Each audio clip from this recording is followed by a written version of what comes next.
Punya duit 10 juta, enaknya buat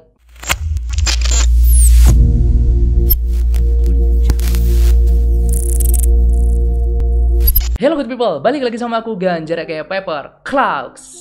Oke teman-teman, gimana kabarnya? Semoga kita selalu diberikan kesehatan dan kelancaran rezeki. Amin. Nah ini menarik nih untuk aku coba angkat dari pertanyaan kalian di DM. Ada yang nanya gini, Mas, kalau misalnya aku ada budget 10 juta, itu kira-kira buat bisnis clothing gimana ya? Oke, sebenarnya 10 juta itu udah lumayan cuy. Untuk di awal tuh udah lumayan. Nah sekarang aku coba pengen breakdown 10 juta ini dibuat apa enaknya gitu kan. Kalau misalnya kita pengen bisnis clothingan. Ya anggaplah ini aku ada duit 10 juta pas modal di awal ya. BTW ini adalah versiku sendiri. Jadi kalau misalnya kalian punya versi sendiri, ya silahkan gitu. Ini cuma buat referensi untuk kalian.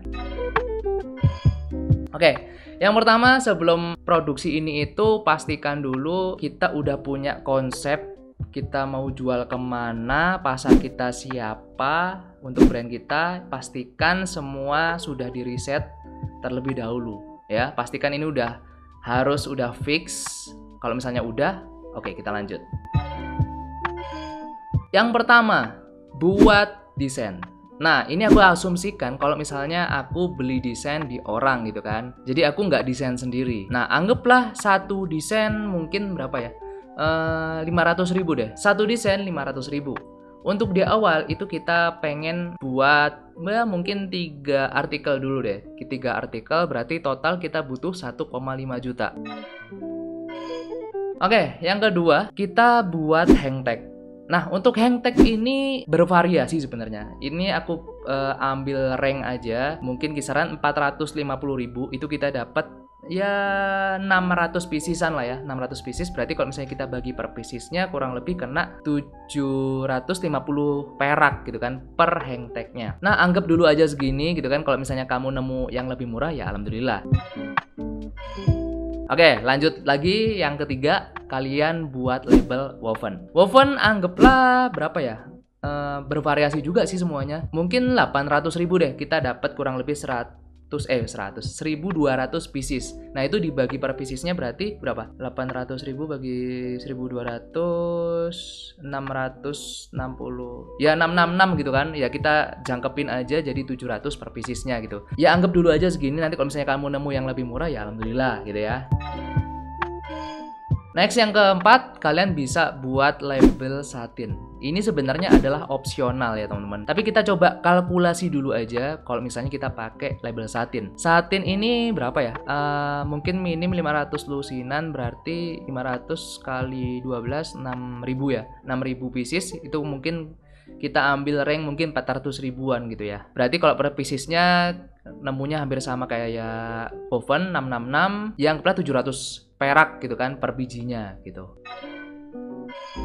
Lanjut yang nomor 5, kita buat packingan. Nah untuk packingan untuk di awal kita asumsikan pakai plastik PE gitu ya, dengan sablon tentunya. Nah itu kisarannya mungkin 750.000, dapat berapa? 500 pieces mungkin ya.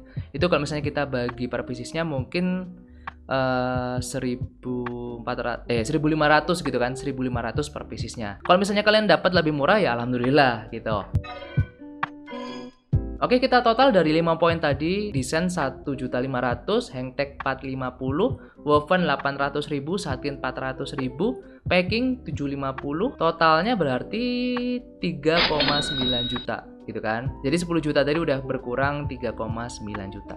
Nah, sekarang kita lanjut ke HPP kaosnya teman-teman. Untuk poin yang nomor 6 ini HPP kaos ini sebenarnya nanti relatif juga gitu kan. Sesuai sama vendor yang kalian mau tuju, terus desain kalian seperti apa, sablon yang pengen kalian pakai, kain yang pengen kalian pakai. Ya kita misalnya estimasi aja dulu mungkin di kisaran 80.000 deh. Kita kasih kisaran harganya 80.000 per pieces gitu kan. Kalau misalnya dapat lebih murah ya alhamdulillah.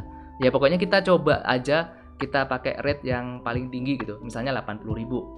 Karena aku pengen kualitasnya dan sablonnya, kainnya itu yang maksimal kayak gitu. Terus kita estimasi kalau misalnya masing-masing desain aku pengen buat 1 lusin dulu aja. Jadi otomatis kita butuh 12 kali 3 itu kan 36. 36 kali 80.000 berarti nemunya 2.880.000 gitu ya. Tapi ini nanti belum termasuk ongkir ya, jangan lupa loh. Ini masih belum termasuk ongkir karena ya vendornya kan tergantung nih apakah itu di kota kalian atau di luar kota kalian. Jadi aku akan menjumlahkan 6 poin tadi aja. Jadi total tadi kan pernak-perniknya itu 3,9 juta tuh. Tambah 2.880 ya ketemunya kisaran 6.780.000-an gitu. Ya masih ada sisa 3.220 kayak gitu kan. Nah, pertanyaannya, terus sisanya dibuat apa, Mas? Kenapa kok nggak langsung dihabisin untuk produksi aja? Jadi gini, teman-teman. Yang namanya memulai usaha ya, kita mau mulai usaha itu kita harus punya namanya dana cadangan.